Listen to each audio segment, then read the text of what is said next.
Hi everyone, just joining.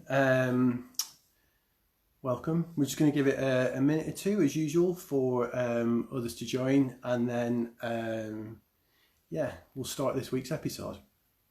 But we'll give it a minute or two. Hope everyone's all right. This is where you can chat amongst each other here. Hi Miss Jacqui, you've just joined. I'll bring you in a second. I'm just going to do some intros, and then yeah, I'll do your bio, and then we'll make a start. Actually, I think there's quite a lot of people coming in already. So let's make a start. So yeah, my name's Stephen. I am Spoken Pencil. This is the Spoken Pencil Sessions.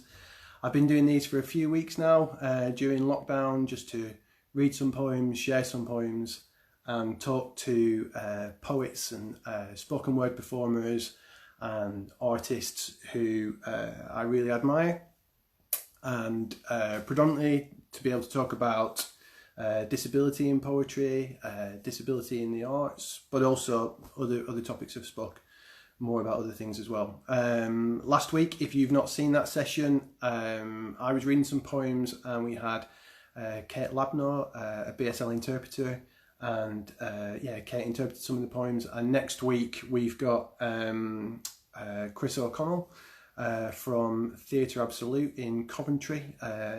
Theatre Absolute have commissioned me to write a really short play next year, and I'm looking forward to doing that. So we'll be talking a little bit about that process. But this week is exciting because I'm delighted that we've got Miss Jacqui about to join us.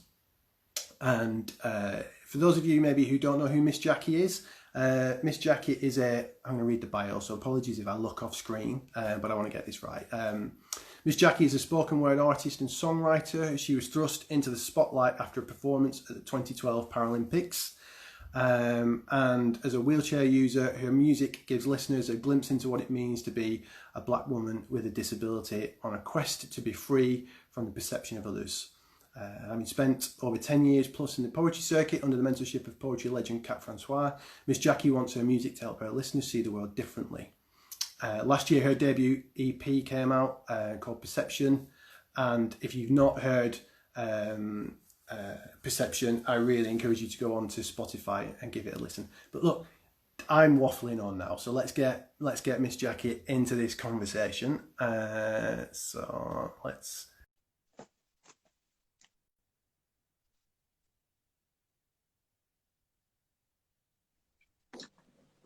Hey, Miss Jacqui. Hey!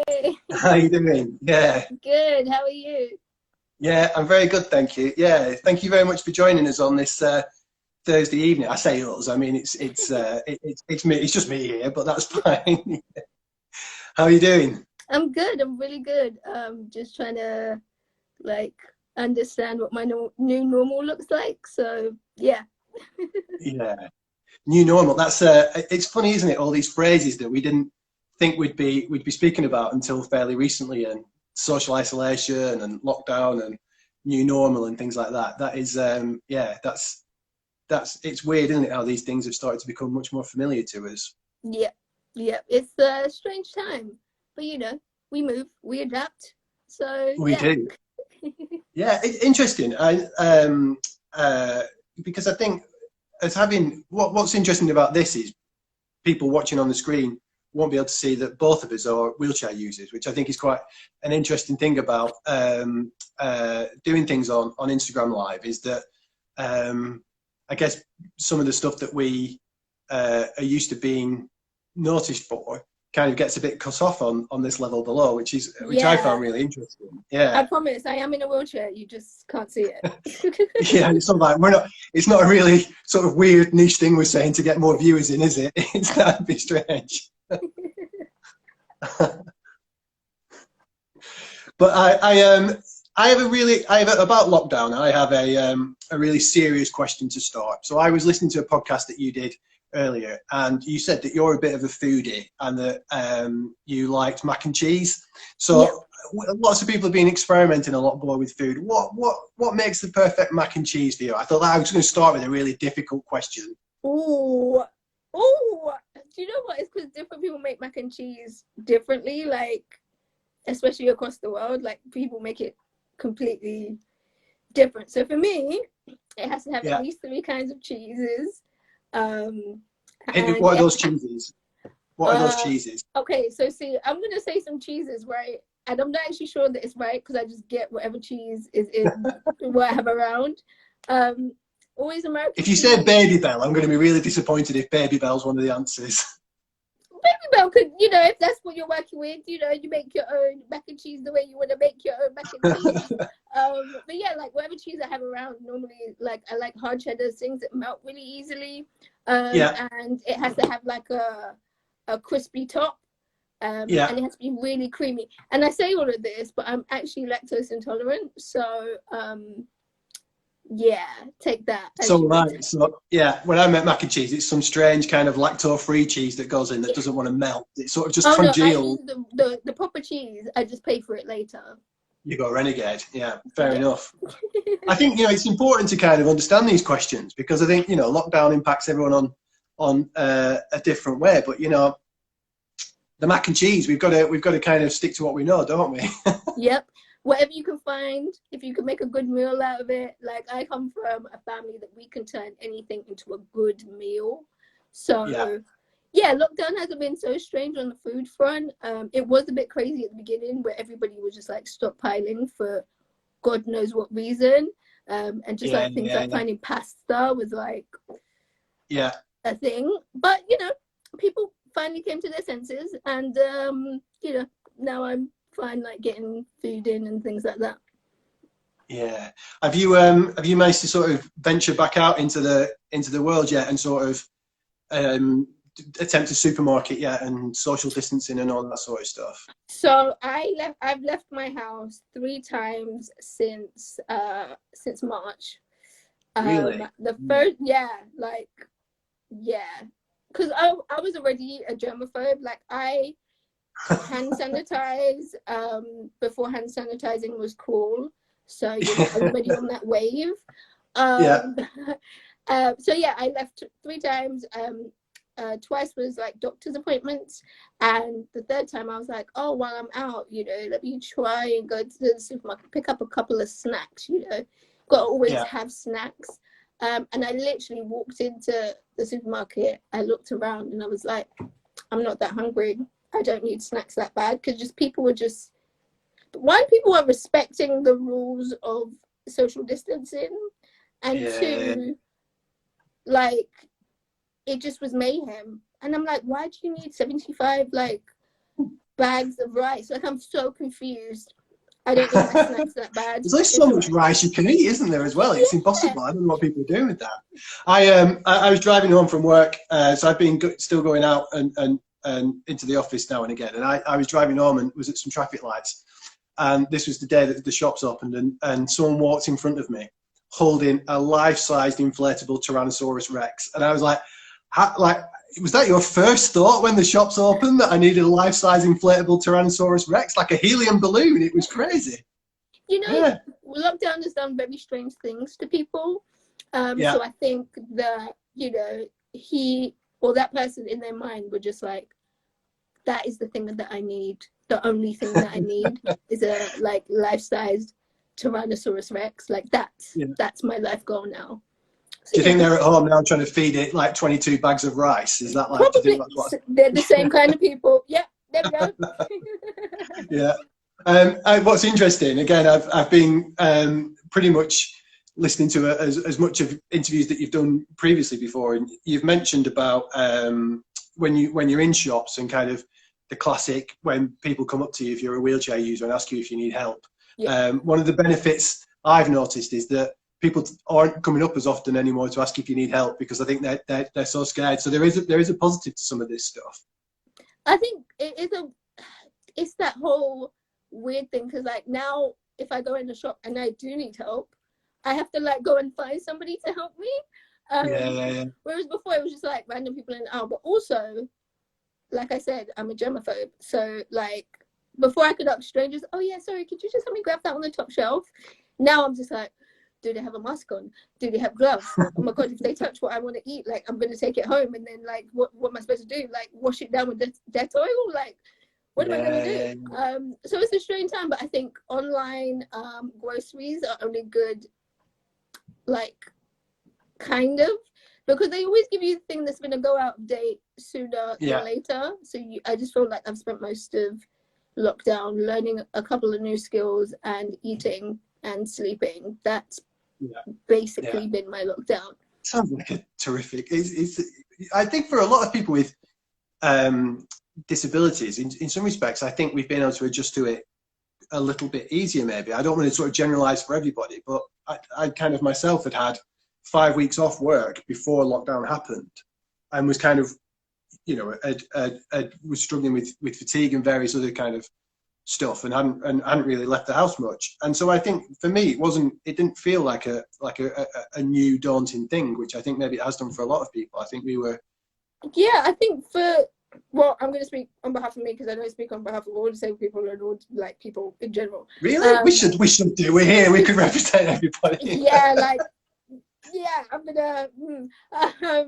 But I think it's just that thing of resilience and just adapting. Like, we've had to adapt and have resilience our entire lives. So this wasn't as new, but kind of similar to you. Literally, I always take like 3 months off of working, especially during winter, to kind of just enjoy. And literally, I think 3 weeks before I was supposed to go back to work, I got really ill and I was in hospital for 2 weeks. And I was like, okay, cool, I'm going to bounce back. Went to work for 2 weeks, and then the world imploded. And I was like, I kind of needed this holiday. And then after 2 weeks, I was kind of like, okay, I'm bored. I need something to do. So, yeah, it's been an interesting one, but I think it is a thing of like, I've just always had to adapt. Which I'm not saying is a good thing, but it's kind of built into me now. So I don't panic as much when things change or are out of my control. I kind of go, okay, that's over there. What can I do over here to keep going?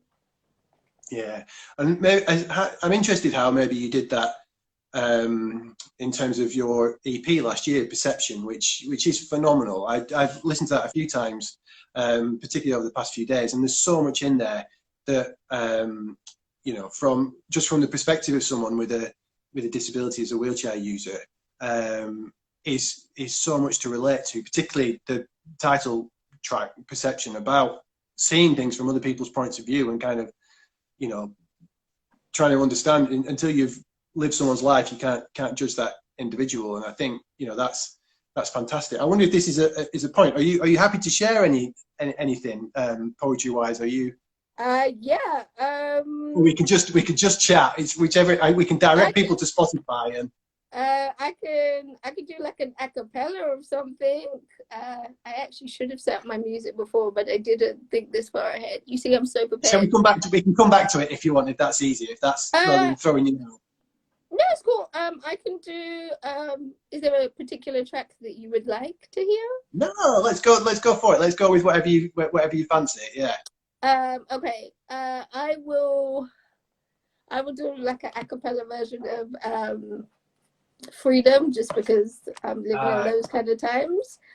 So, or if there's anybody that wants to request something in the chat, go ahead. Let me just have a sip of water.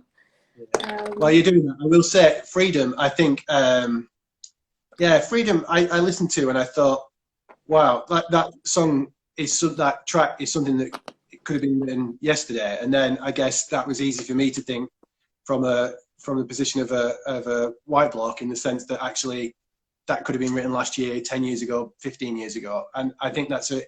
I listened to it and I thought, yeah, it's a phenomenal track. So I'm glad you've chosen that one. Oh, thank you. Okay. I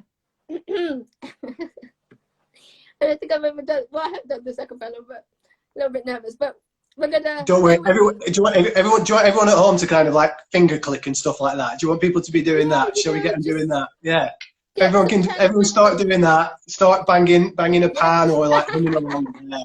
It won't be a cappella. Basically, what we can do is we can create you've got a backing band of a nation behind you, so don't worry about it. Yeah. Okay, that helps. Okay, cool. All right.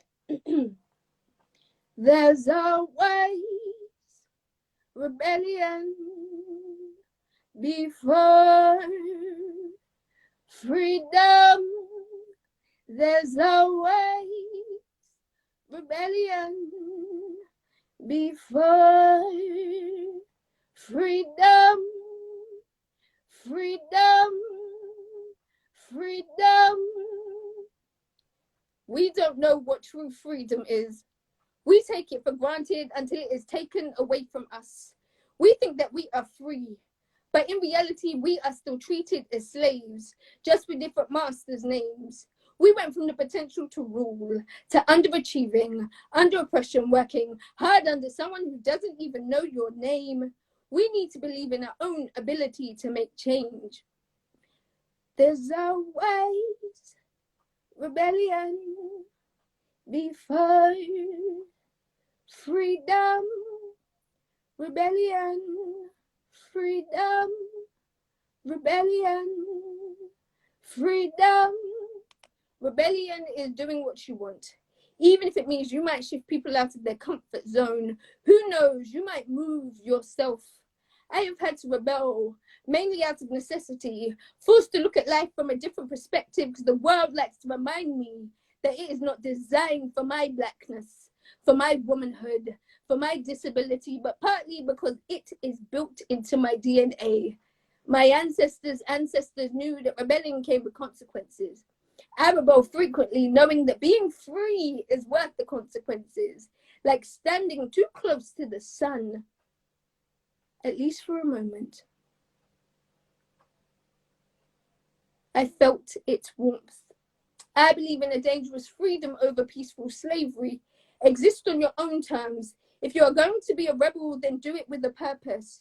We yearn for freedom.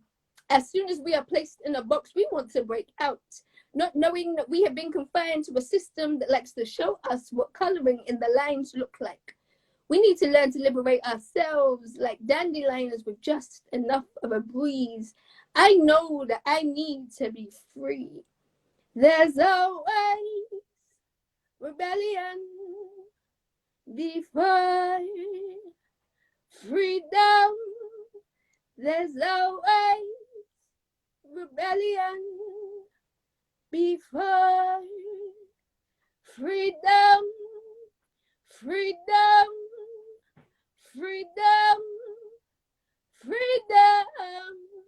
There's always rebellion before freedom. Thank you. No, thank you. That was incredible. Thank you so much. That's incredible. That dandelion line in there is something else. That's the kind of line that you wish you'd written, but you're glad that someone did.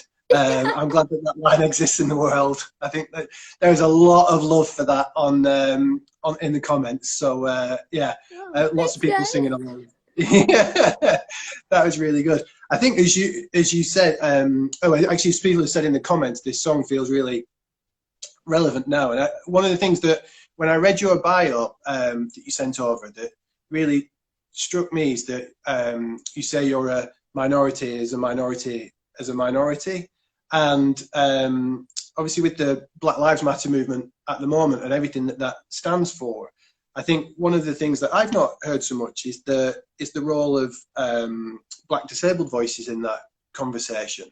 I was just wondering what you think about that, because it's such a crucial conversation that needs to be had as well, not just now, but permanently. Yeah, for me, I think I represent three main things that make up who I am. So that's being Black, that's being a woman, and that's being a disabled person, or a person who just so happens to have a disability. And I think sometimes I'm forced to pick a fight, and sometimes I know when a fight is more important than something else. So for me, like the Black Lives Movement is far more bigger than how I feel about being a disabled person not represented. But that doesn't mean that I'm not in conversations or a part of other movements that I champion being a Black person who has a disability. And I think there's a time and a place for everything. But what I really, really, really don't like is when something as huge as Black Lives Matter is happening and people are trying to distract from that, or they're trying to start another conversation, which I'm not saying that conversation isn't important, but you have to read the room and what's going on in the world. And I have been having conversations about more representation when it comes to like poetry and the arts in general, but also having representation means more than just skin color. That means disabilities. Like, whenever I ask people, especially in the music industry or even in the poetry world, can you name 5 disabled artists? People kind of go,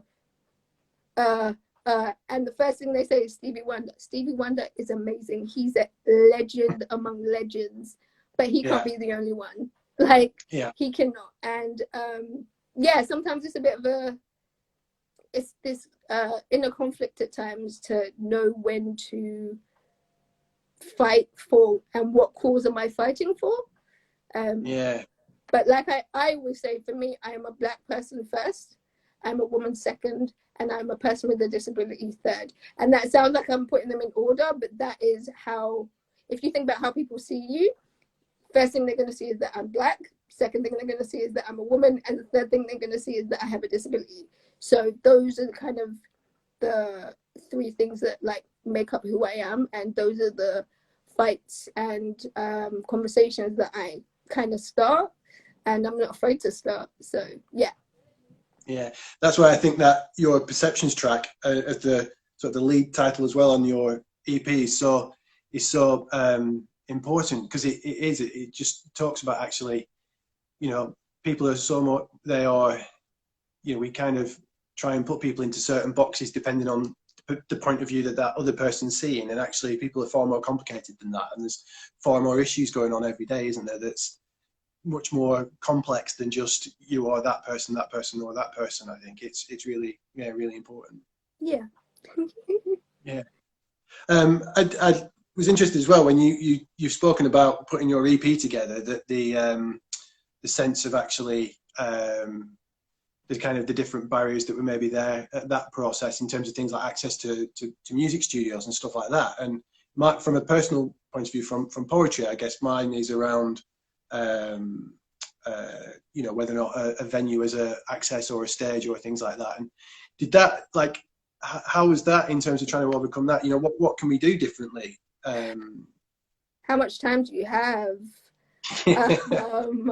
Like, I asked the big questions just before, like, you think, oh my god, we've got like 10 minutes left. No, it's I think it's the same or similar issues, because I was doing poetry for longer than I've been doing music, and the thing that I felt was the whole access to stages and stuff and poetry nights. And don't get me wrong, that's where I learned how to perform, that's where I learned what's good, what's bad, all of those things, and I learned those skills. But I think sometimes I learned those skills at a disadvantage, or it took me longer to learn those skills, because sometimes I would go to open mics and I'd have to perform like off the stage to the side, or like I couldn't go to a certain open mic that I might have wanted to go to or see, like, say, a really dope poet that I wanted to see and things like that. So it is still, like, I think, one, picking venues, but also as a community to call people out on their nonsense. Like, if they go, well, we just picked it because, you know, like, it's the hottest spot ever. That's an excuse. Like, you didn't want to do the work. And my thing is, if you ask me, I can give you a list of venues. I'll be like, oh, that's a really cool venue. And like, when they see that, like, it is something that's feasible, there's no going back. And I think I got to a point, especially last year, where I refused to perform if I couldn't get on the stage. And everyone was like, that's so radical. Like, you know, there's only a limited amount of things that, like, places you can perform at. And I was like, well, I'm tired. And not to sound big-headed, but like, I'm a dope artist and I should be on stage with my peers. Like, let's keep it real. And as soon as I made that choice, so many other doors opened for me. And I just think that, especially for the music industry, they are behind in terms of representation when it comes to disabled artists. Absolutely. And they need to chop because I want to be out here touring the world, making dope music. And if the music industry isn't going to embrace that, I don't want it to take me another 10 years to get into an industry that I love. Yeah. I think did you manage to see much of the "We Shall Not Be Removed" hashtag yesterday, which I thought was terrific on social media in terms of people from with disabilities in the sort of the creative and cultural industry and kind of shining a light on that. And I think there's a really important voices to be heard as we talk about the kind of response to lockdown and COVID, and actually how we kind of come out of that. And have you found in any way kind of lockdown period and things like this, you know, online, have they opened up more avenues for you, do you think? Yes and no. I think one, the "We Shall Not Be Removed" like movement is like phenomenal. And I think it's a conversation that genuinely needs to be had, and I'm glad that it's getting the attention it needs. I also still have a bit of a chip on my shoulder when it comes to it, because I didn't see that many Black artists. I didn't see many artists from like Asian artists. Like I didn't see any. I didn't see enough artists of color. Like. And that still is a pet peeve of mine, but also it goes back to the thing of picking the conversation. And in that moment, it was about championing all people of like deaf and disabled artists. But I think there's still a long way to go in terms of representation, especially in the disabled community. We understand what it means to be underrepresented. So why aren't we doing more to challenge that? And that's unacceptable in some ways, then, isn't it? That we're not challenging that we're not doing more to kind of champion people from non-white backgrounds and Black artists and brown artists in particular. Yeah, it's something that actually with current events that I really thought about, because I've always seen myself as a minority and a disabled poet, and then I've been doing these sessions and realizing actually I'm just a white 40-year-old straight bloke, and I'm like, shit. I'm like, you know, I've kind of had my eyes closed to a lot of this stuff, and I think it's really important to, you know, hopefully that can change. You know, we can do a little bit more than, you know, it's not just recognizing that stuff, it's also then doing something about it. And you know, there are some phenomenal people out there. It's just we're not giving people the platform, and still aware of. In a minority, there's still a privilege within a minority, and I think that's been important for me to recognise as well, which maybe is something that I've not thought of before.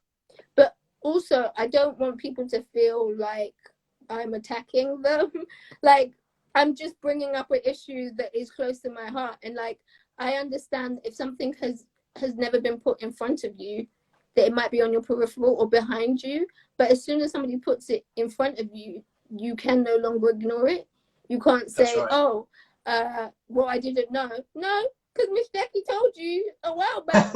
So there's no reason for you to be like, oh, I didn't know.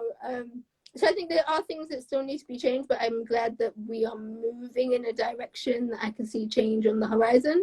I just need it to happen sooner. I'm not getting any younger. I know I look 16, but come on, creative world, step up. But yeah, like, I think it's been positive in terms of like creating art, but also I'm a performer.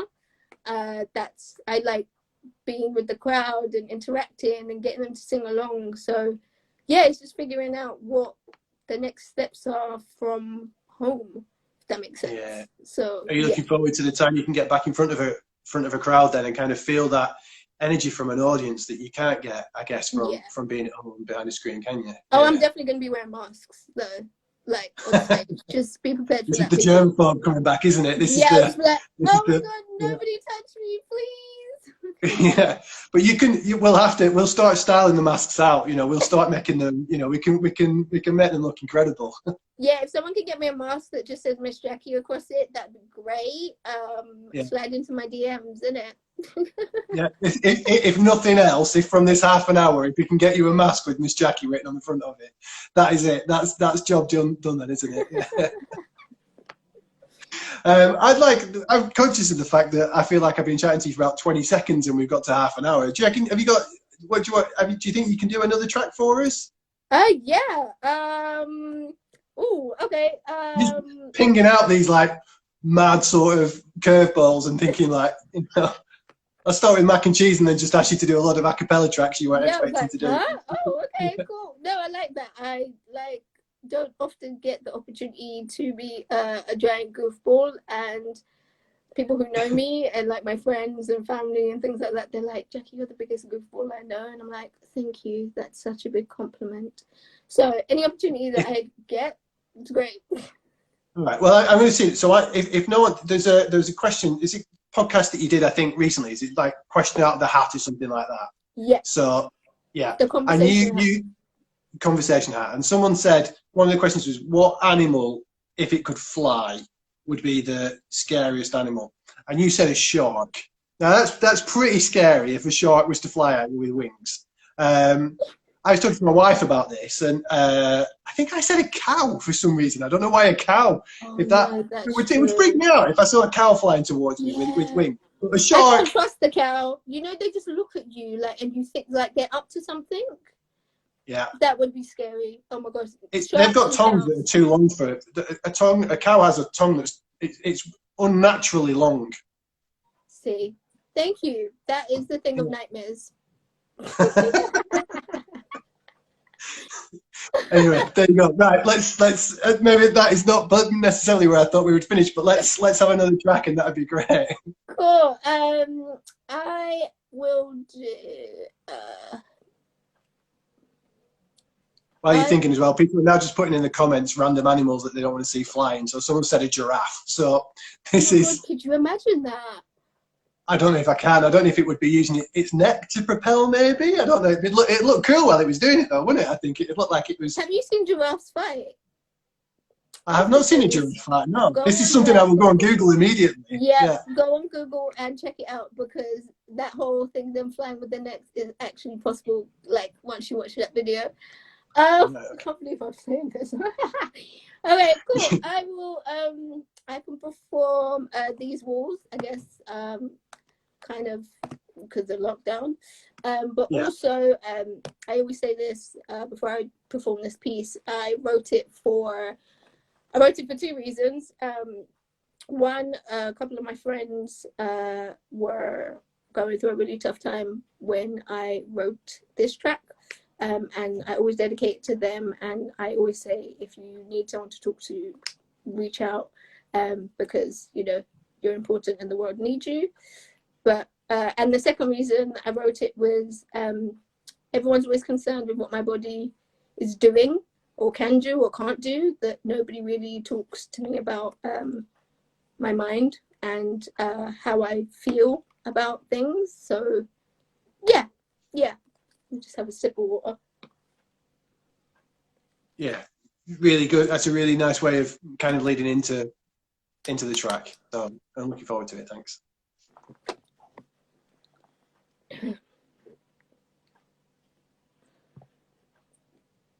I just want to color these walls. There's this hotel called Emotion on a street called Life that we have to visit every so often.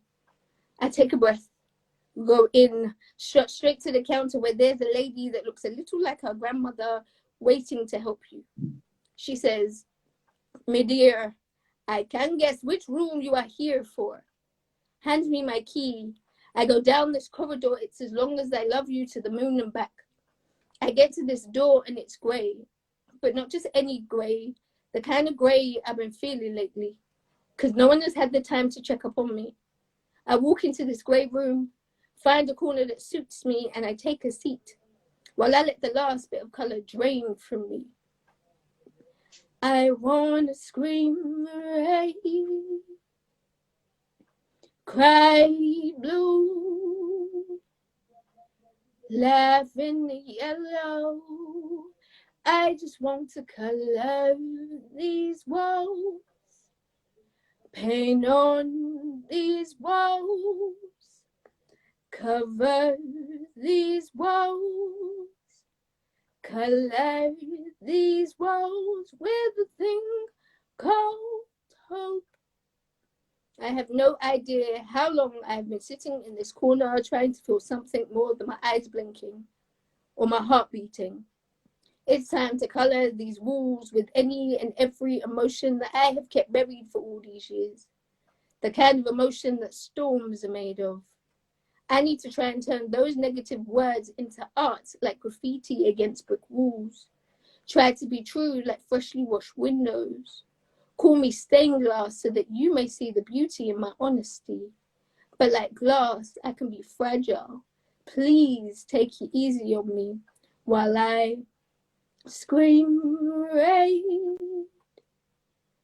cry blue, laugh in the yellow. I just want to color these walls, paint on these walls, cover these walls with a thing called hope. Purple, green, orange. Love myself, giggle, find peace. I just wanna love myself purple. I just wanna giggle till I'm green. I just wanna find peace in the orange. But first I've got to scream red, cry blue, laugh in the yellow. I just want to color these walls, paint on these walls, cover these walls with a thing called hope. Color these walls. Thank you. Oh no, thank you, thank you. On behalf of like everyone watching, I'll do a little round of applause on behalf of everyone else. Yeah. Oh, hope. That's a really nice place to finish, I think, isn't it? With a bit of hope. Yeah. Let's finish there. Where can people find you, Miss Jacqui? On not literally now, but like online. Where can people find you online? So I am. See, look, I can't even speak now. So all social media is the same. So it's at I am Miss Jacqui. Jacqui is spelled Jacqui. Don't ask me why it's spelled like that. Ask my father. And yeah, I'm on Twitter, Facebook, Instagram. I'm mainly on Instagram because that's where you can find my shenanigans. And yeah, my EP is available on all digital platforms. It's called Perception. Check it out. Let me know what you think. And who did the artwork? The cover work for the album is glorious. Who did that? Oh, do you know what? It was this fantastic artist called Georgina. She's a graphic designer. If you go on my page and you find like the artwork, like she's tagged, go and support her. Get work from her. Pay her. Yeah, pay her. And yeah, like she's phenomenal. Glorious, thank you. I'm going to do a little screenshot if that's all right. I like to do that Yeah. of everyone. So yeah, I'll do that now. Hang on, I'm just turning my volume up. I'm not doing... Grand. Thank you so much, Miss Jacqui. That was a pleasure. Yeah, anytime. I enjoyed that a lot. Yeah, it's really nice to. I meant to say right at the start, I was so glad to be able to get you on because for my 40th birthday last year, I was in. My wife and I took a trip to London, and we got stuck somewhere, and we wanted to come to the South Bank and see you when you performed at the South Bank on that day, and we weren't able to. So I was so pleased to be able to get you on now and have this conversation and kind of have my own kind of solo show rather than doing it the other way. So yeah, it's been. I really enjoyed that. Thank you. I had no idea, but like, thank you. It means a lot. Like when people like come and support me and my work, and yeah. So I'm glad. Like anytime, people are always really afraid to reach out to me, and I don't know if I give off that kind of vibe, but yeah, like 9 times out of 10, if I can do it, I'll do it. So yeah, no, it's been like Yeah, an absolute lovely. pleasure. And like, you can't be a stranger now. Like, It's very true. Very true. Great. Well, I'll let you go back. Hopefully to mac and cheese or something like that. If that's the yeah, I'm gonna go cook something really delicious. yeah, good. I'll leave you to it then. Thank you very much, Miss Cool. Jacqui. Take care. Thank Thanks. you. Bye. Bye-bye. Bye.